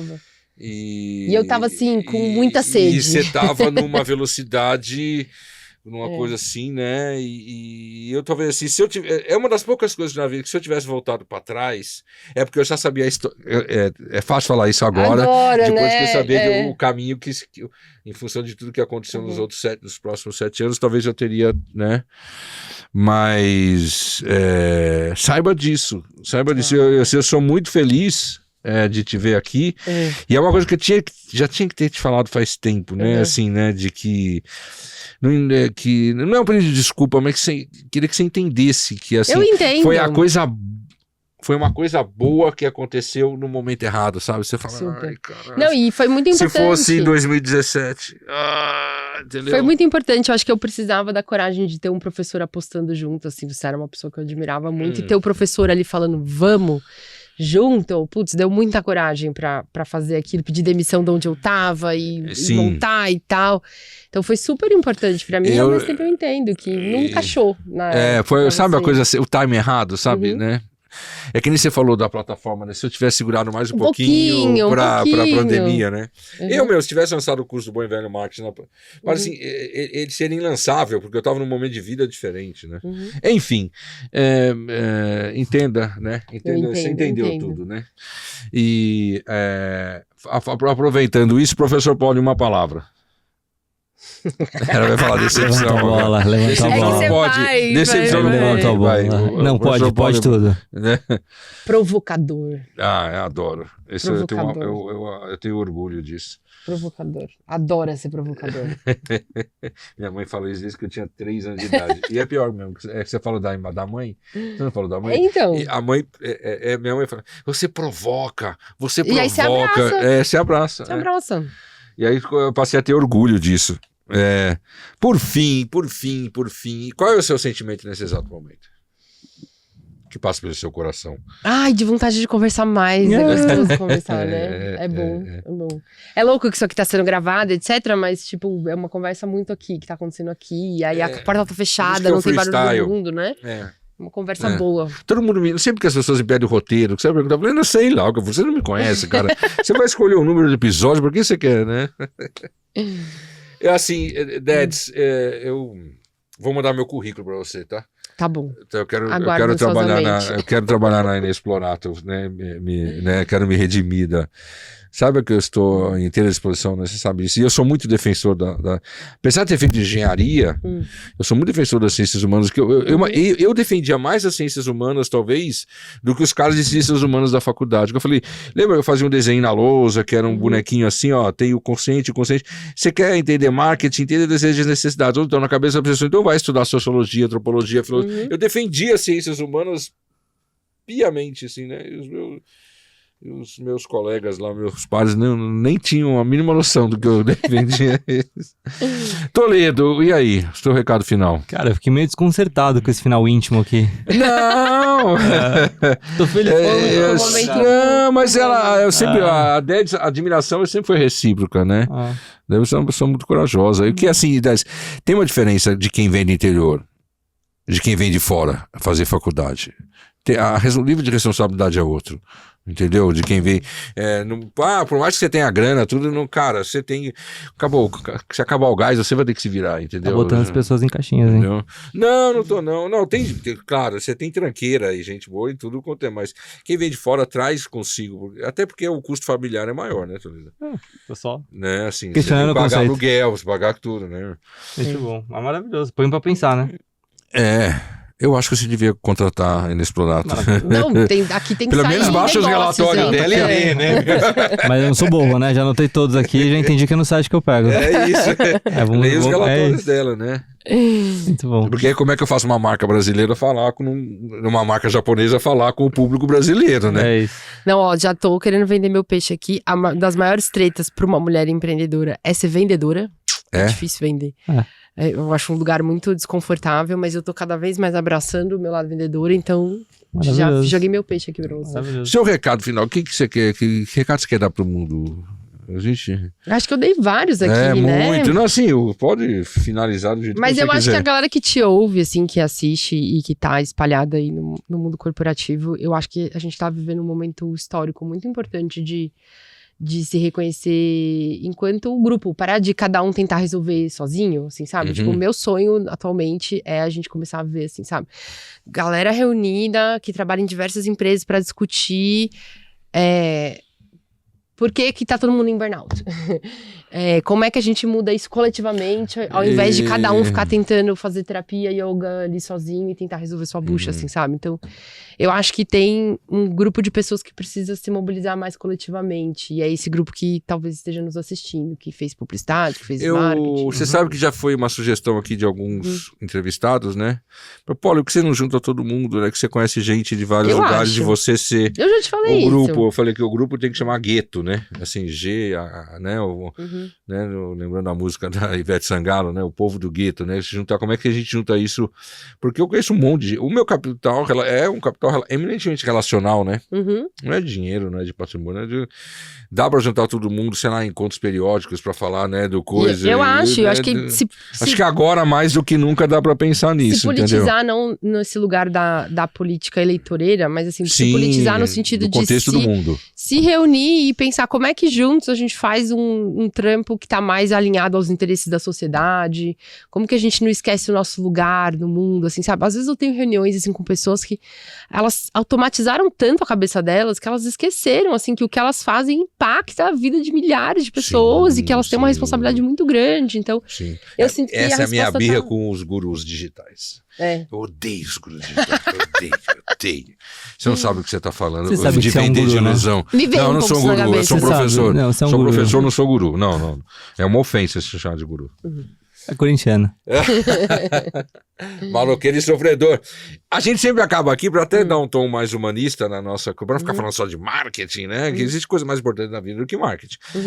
Eu sempre acabo com a gente sempre escolhe uma frase filosofal, uma frase que, né, up, para dar, né, uma de maneira, né, para assim, terminar de maneira, né, profícua, talvez, né?